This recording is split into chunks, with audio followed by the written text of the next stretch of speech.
네, 지금 동시효과 구간입니다. 오늘 장은 3분여 정도 남겨두고 있습니다. 양쪽 지수는 여전합니다. 1% 안팎의 약세권으로 거래 마칠 예비하고 있습니다. 코스피 먼저 보시면은요, 전거래일 대비로는 0.83% 밀립니다. 2,570선을 다소 밑돈 2,569.72포인트. 전거래일 종가 대비로도 20포인트 넘게 크게 내주는 모습으로 오늘까지 3거래일 연속된 하락세. 거기에다가 20일, 60일선이네요. 60일선 이탈이 결국에는 나옵니다. 올해 들어서 60일선 정도가 거의 마지노선이었는데요. 쉬고 나면 여기에서 반등이 나올까요? 60일 이동평균선 이탈하는 캔들 확인이 되고 있습니다. 다음은 코스닥입니다. 코스닥 지수는 더 밀리죠. 1% 넘는 낙폭을 기록하면서 현재는 1.25% 하락이고요. 900선 딱 턱걸입니다. 현재 900.84 나오는데요. 900선 종가 기준으로 지켜낼 수 있을까요? 3거래일, 4거래일 만에 하락으로 전환이 되는 양상. 전거래일 대비로는 11포인트 정도 내주면서 주 이동평균선들 지금 5일선 이탈 코스닥에서는 나오고 있습니다. 다음은 종목별로의 움직임입니다. 양쪽 지수 좀 어렵기는 한데요. 이런 가운데서 결국엔 돈은 빠른 테마, 이유가 있든 없든 간에 이런 것들보다는 이성적이기보다는 조금 더 빠른 흐름, 이 트레이딩에 좀 더 집중하는 자금들의 움직임이 뚜렷하게 나타납니다. 그 부분은 초전도체 관련된 종목군들의 급등에서 힌트를 찾아볼 수가 있을 텐데요. 아직까지 전 세계적으로 학계에서도 설왕설래합니다. 맞냐 틀리냐. 현재 진행형인 검증 과정 속에서 관련주들은 요동치고 있습니다. 오늘은 위쪽으로의 방향인데요. 덕성 우선주, 서원 이렇게 세 종목 나란히 가격 제한폭까지 오른 움직임 나타내고요. 코스닥 쪽으로 와보시면은 서남, 파워로직스, 오비스 모두 다 투자 경고 종목으로 혹은 주의 종목으로 지정돼 있는 이런 초전도체 관련된 종목군들의 무더기 급등 오늘도 확인되고 있습니다. 또 실적에 따라서도 오늘 민감하게 반응한 종목군들이 있었는데 삼양식품이 결국에는 이를 냅니다. 상한가에 사상 최고가에 대단한 실적, 여러모로 타이틀을 붙고 있는 삼양식품. 불닭볶음면 출연한 지도 거의 한 10년 정도가 된 것 같은데 꾸준히 해외 시장을 개척하면서 여러 가지 호평 속에 주가는 레벨업하고 있는 모습입니다. 삼양식품 결국에는 상한가 들어가네요. 농심도 실적 좋았었죠. 이런 라면주들 오늘 음식료라든지 내수 소비 섹터 강세 흐름이 상당히 좀 돋보이는 하루인데요. 그 밖에 종목군들 가운데서 타도 보겠습니다. 얼마 전에 상장한 반도체주였습니다. IPO 시장에서 대여다라고 할 정도로 크게 관심을 모았지만 실질적으로 뚜껑을 열어봤을 때 초라한 성적표였었죠. 하지만 이제 슬슬 내가 파두다라고 존재감을 좀 드러내고 있습니다. 처음에는 공모가도 하회하는 부진한 양상이었는데요. 오늘장 상한가를 나타내면서 4만 원 선 언저리에 거래를 마치며 전반적인 반도체주들 크게 주목받지 못하지만 파도 상한가에 안착하는 양상입니다. 그리고 오늘 전체적으로 안 좋은 쪽이 자동차 부품입니다. 서현이화가 8%, 화신 7%, 덕양 산업도 7% 정도 약세권 내 흐름을 나타내면서 자동차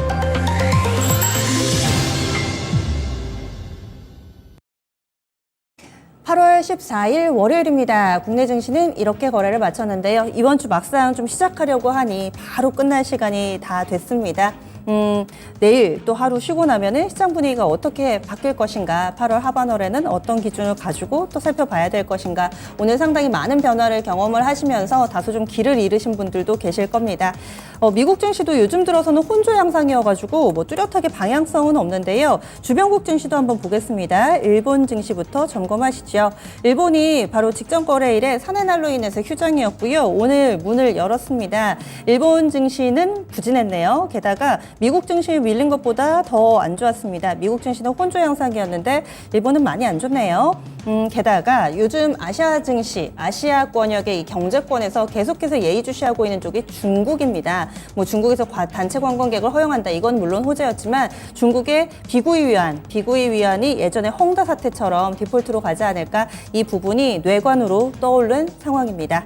일본 증시 1.2% 정도 하락했습니다. 그래서 오늘 3만 2천선 라인 겨우겨우 좀 턱걸이를 하는 양상인데요. 일본 증시 부진한 모습으로 오늘 거래 마쳤고요. 다음은 중국 쪽 넘어가겠습니다. 오늘 중국 증시 쪽도 좋을 수가 없는 상황이죠. 그래도 장중 내내 마이너스권을 기록하지만 오후에는 조금씩 낙폭을 좀 만회해가는 모습을 보여주고 있습니다.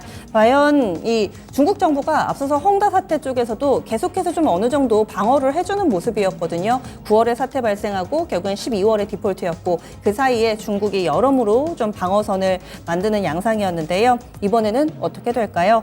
중국 증시입니다. 상해종합지수 현재는 0.37% 하락하고 있습니다. 3,200선은 일단은 이탈이 됐고요. 3,177선 구간 기록하고 있습니다. 다음으로는 심천 쪽, 심천도 0.58% 정도의 약세 흐름 띄면서 중국 증시 전반적인 약세 뚜렷하게 나타나고요. 거기에다가 중국 외부 변수에 가장 좀 민감하게 반응 나타나는 쪽이 홍콩 항생이죠. 항생까지 보겠습니다. 확실히 항생이 낙폭이 깊습니다. 항생은 2%까지 하락 움직임 보여주면서 중화권 증시는 일제히 약세권 내 흐름 보여주고 있습니다. 그리고 원달러 환율 보겠습니다. 현재 중국에서 이런 경제와 관련된 우려감이 국내에도 영향을 미칩니다. 특히나 환시가 그런데요. 이 원화는 위안화의 연동이 많이 되기 때문에 최근 들어서 펼쳐지고 있는 위안화 약세 움직임에 원화도 힘을 쓸 줄을 모릅니다. 현재 원달러 환율 마감 보시죠. 오늘장 1,330원 선 결국에는 돌파하면서 마감이 됐습니다. 1,330원 90전에 거래 마쳤습니다. 전거래일 대비로는 6원 오른 상황으로 원달러 환율 오늘 포함해서 3거래일 연속된 상승세 이어지고 있습니다. 그러면 국내 증시 정리해 보겠습니다. 시황센터 다녀오시죠. 네, 공휴일을 앞에 두고서 전개된 우리 증시 그동안의 흐름을 크게 바꿔놓지는 못했습니다. 하지만 후반 들어서는 낙폭을 좀 줄여주는 움직임이 나왔는데요. 코스피와 코스닥 일단은 하락으로 거래를 마칩니다. 그럼 지금부터 월요일장의 마감 시황 정리를 해드리겠습니다. 먼저 코스피부터 확인해 보실 텐데요. 사흘 연속 하락으로 마감이 됩니다. 전장 대비 0.79% 내렸고요. 포인트로는 20포인트 하락 마감이 됐죠. 오늘장 종가 2,570에 간신히 턱걸이했습니다. 2,570.87포인트의 거래를 마쳤습니다. 장중의 움직임 분봉 통해서 확인해 보겠습니다. 꾸준히 우하향하는 흐름이 확인됐던 하루였습니다. 2시 구간까지 저점을 낮추면서 2,561포인트까지 저점 확인이 됐고요. 그 뒤로는 낙폭을 살짝 줄였죠. 2,570선까지 올려놓으면서 거래 마치게 됐습니다.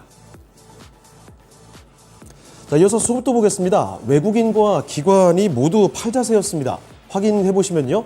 외국인이 1,100억 원 정도 매도가 더 많았고요. 오늘은 기관의 매도세가 더 강하게 확인이 됐네요. 3,300억 원 이상 기관의 매도 우위 나타났고요. 개인만이 홀로 좀 사들였습니다. 개인 쪽에서는 4,200억 원 이상 순매수세로 거래를 마쳤습니다. 이어서 업종별 등락도 살펴보실 텐데 하락 업종이 단연 좀 많았습니다. 등락률 하위 업종 순으로 먼저 체크를 해보시죠. 가장 크게 내렸던 업종 보시면요. 의료 정밀입니다. 2.28% 내림세 확인이 됐죠. 이 전거래일에 이어서 오늘도 하락률 최상위에 있었는데 진단키트주들의 하락에 따른 영향으로 풀이가 되고요. 그리고 이 뒤를 이어서는 기계업종과 화학업종, 운송 장비까지 나란히 2% 넘게 내려갔고요. 그리고 전기가스 업종도 1.91% 내림세, 2% 가까이 내리면서 거래를 마쳤습니다. 다음으로 등락률 상위 순으로도 체크를 해보시죠. 올랐던 업종이 많지는 않았는데 뚜렷하게 상승 탄력이 큰 업종들이 있습니다. 먼저 보시면 섬유의복이었죠. 4% 넘게 급등이었습니다. 오늘 이 중국 소비주들이 워낙에 좀 강했는데 그중에서 의류주들 호실적 기대감을 기반으로 해서 강세 종목이 많았기 때문에 업종 지수 자체도 굉장히 큰 폭으로 올랐습니다. 대표 종목부터 해서 F&F부터 크게 오르면서 4% 넘게 업종 지수를 끌어올렸고요. 그리고 음식료품 업종도 만만치가 않았죠. 여기도 호실적을 기반으로 오늘자 급등 종목이 눈에 띄었던 업종이라고 볼 수가 있겠습니다. 업종 지수 크게 올랐고요. 3% 넘게 올렸습니다. 그리고 그 뒤를 이어서는 유통업종이 1.8%, 그리고 통신업종 0.6% 상승으로 거래 마쳤고요. 비금속 광물업종부터는 나머지 업종들 일제히 하락하면서 거래 마쳤습니다. 다음으로 시가총액 상위 종목들 흐름 보겠습니다. 반도체부터 보시면 오늘도 크게 힘을 쓰지는 못했습니다. 위아래로 꼬리를 다소 좀 달았는데 나란히 소폭 하락으로 장을 마치게 됐죠. 삼성전자가 0.3% 밀리면서 67,300원에 장 마쳤고요. SK하이닉스 비슷한 수준이었습니다. 0.35% 낙폭을 보여줬죠. 114,900원이 오늘 장의 종가가 됐고요. 그리고 2차 전지 중에서는요. LG화학과 삼성 SDI 이쪽 확인해 보겠습니다. 낙폭이 꽤 컸습니다. 나란히 올해 초의 주가 수준까지 돌아가는 모습이었죠. LG화학이 4%를 넘게 뺐습니다. 59만 7천 원, 60만 원 아래까지 내려왔고요.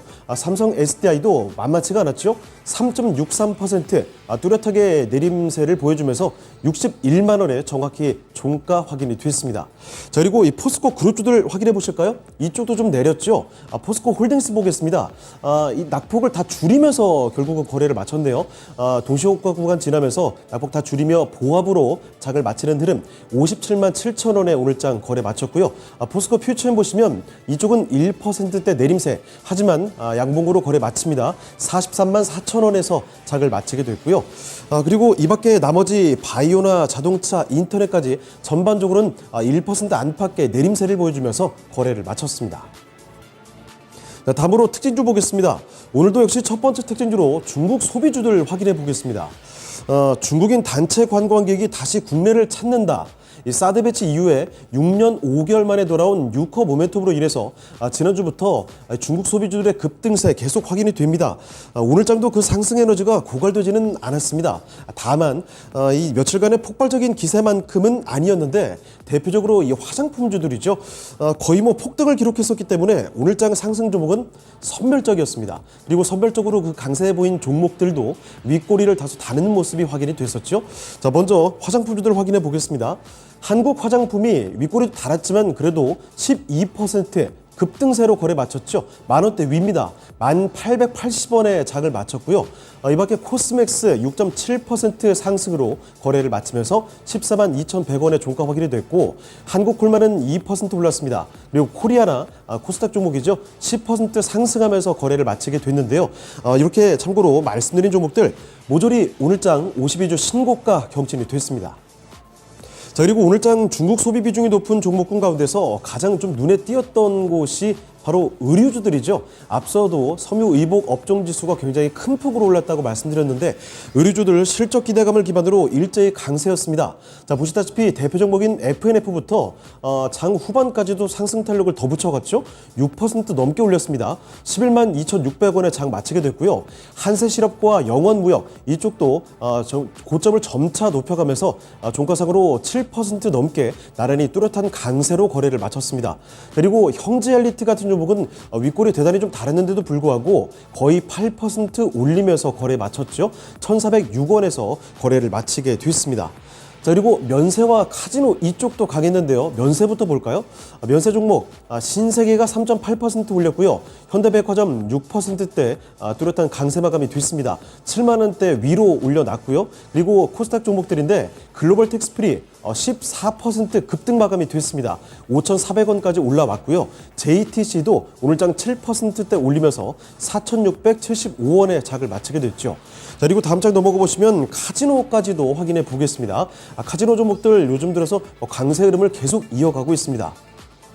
자, 보시다시피 롯데 관광개발 그중에서도 단연 상승 탄력이 더 강한 종목이죠.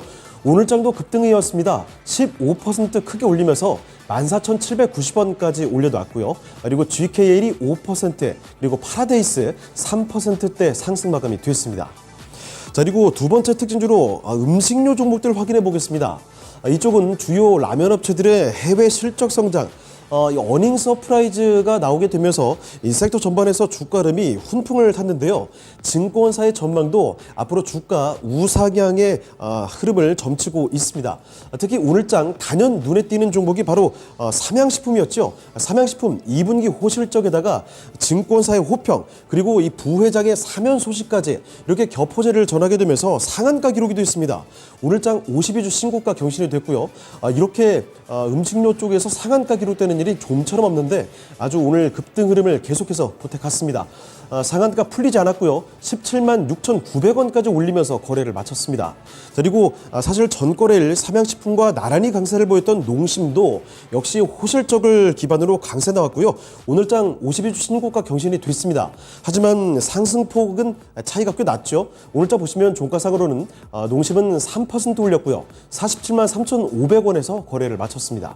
자, 그리고 빙그레도 아주 강했는데 특히 오후장 들어서 갑작스럽게 매수세가 급격히 좀 들어왔습니다. 52주 신고가 경신이 됐고요. 빙그레 같은 경우에는 종가상으로도 12% 급등이었습니다. 53,300원에 거래를 마치게 됐고요.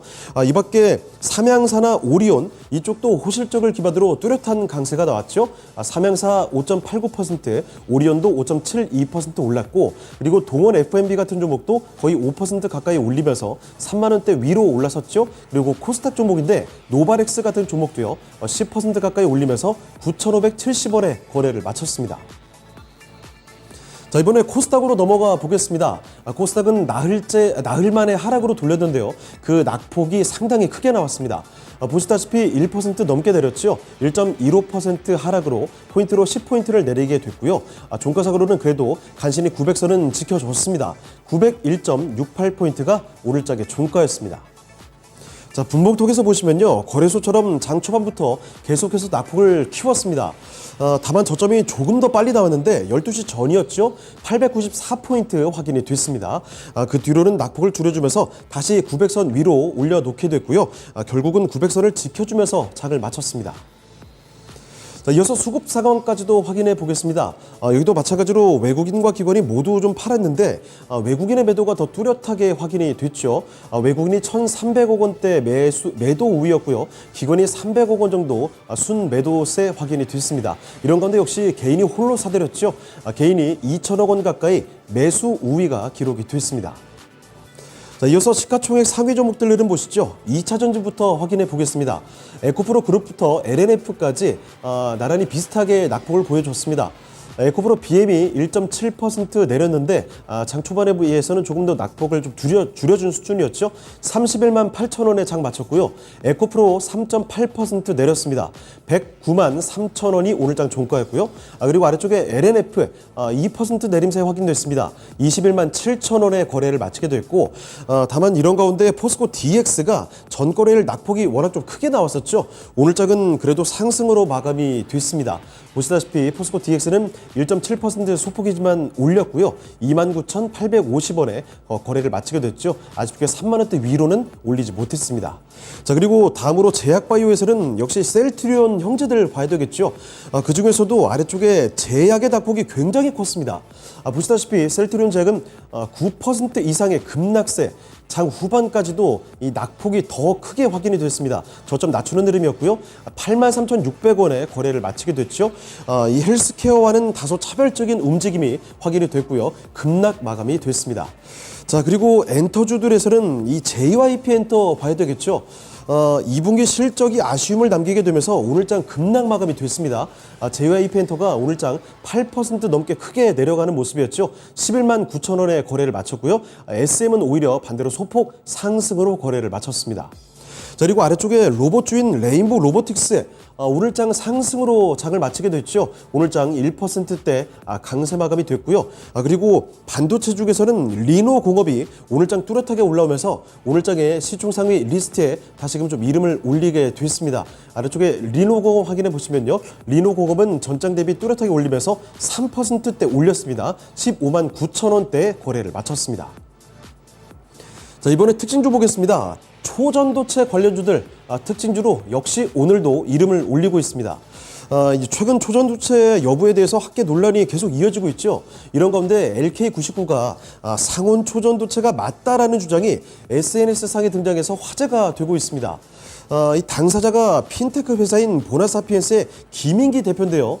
물리학 박사 출신이라고 하죠.